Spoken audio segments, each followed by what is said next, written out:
और संविधान दिवस के अवसर पर लखनऊ में कार्यक्रम का आयोजन किया गया है और सीएम योगी आदित्यनाथ संबोधन कर रहे हैं। सीधे आपको वहीं लिए चलते हैं।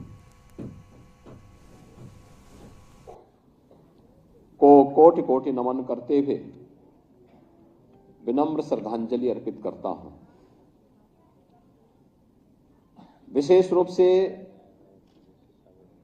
भारत के संविधान के वास्तुकार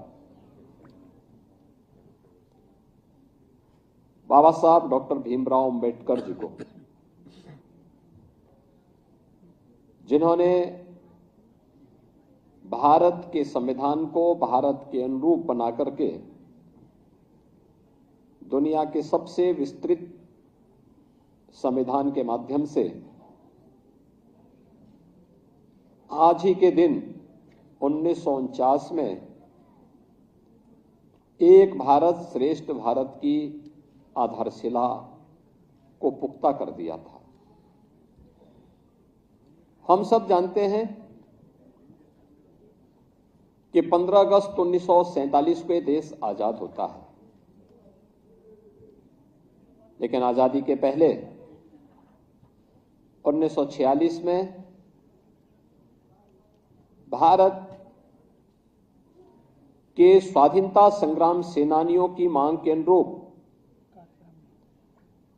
कैबिनेट मिशन के सामने जब भारत ने अपना प्रतिवेदन रखा और हमारे स्वतंत्रता संग्राम सेनानियों ने अपना प्रतिवेदन रखा था, तो उन्होंने अपने देश के लिए एक स्वतंत्र संविधान सभा गठन करने की मांग की थी। 1946 में संविधान सभा के चुनाव और संविधान सभा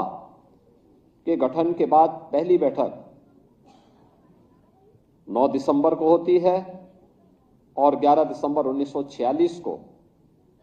डॉक्टर राजेंद्र प्रसाद जी पहली बैठक की अध्यक्षता श्री सत्येंद्र नारायण सिन्हा जी ने की थी, जो संविधान सभा के सबसे वरिष्ठतम सदस्य थे। और उस सभा में डॉक्टर राजेंद्र प्रसाद जी को 11 दिसंबर 1946 को भारत के संविधान सभा के अध्यक्ष के रूप में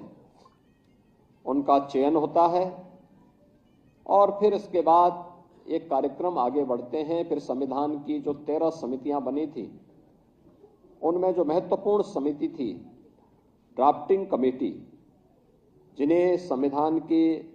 वास्तुकार के रूप में भारत का संविधान कैसे होना है, कितनी धाराएं होंगी, कितने अनुच्छेद होंगे, क्या क्या इसमें बंद और बंद होंगे, इन सभी बातों को समाहित करने की दिशा में जिस कमेटी को कार्य करना था, वह दायित्व दिया गया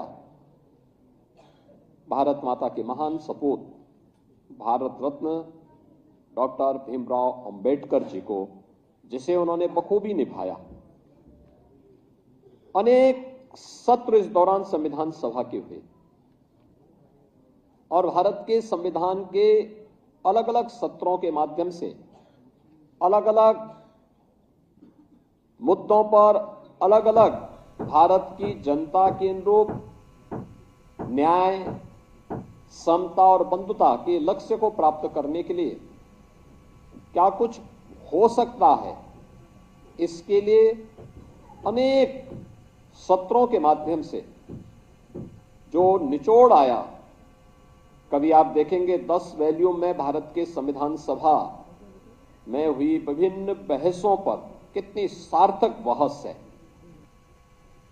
तो संविधान दिवस पर सीएम योगी आदित्यनाथ का संबोधन आप सुन रहे थे। आगे बढ़े।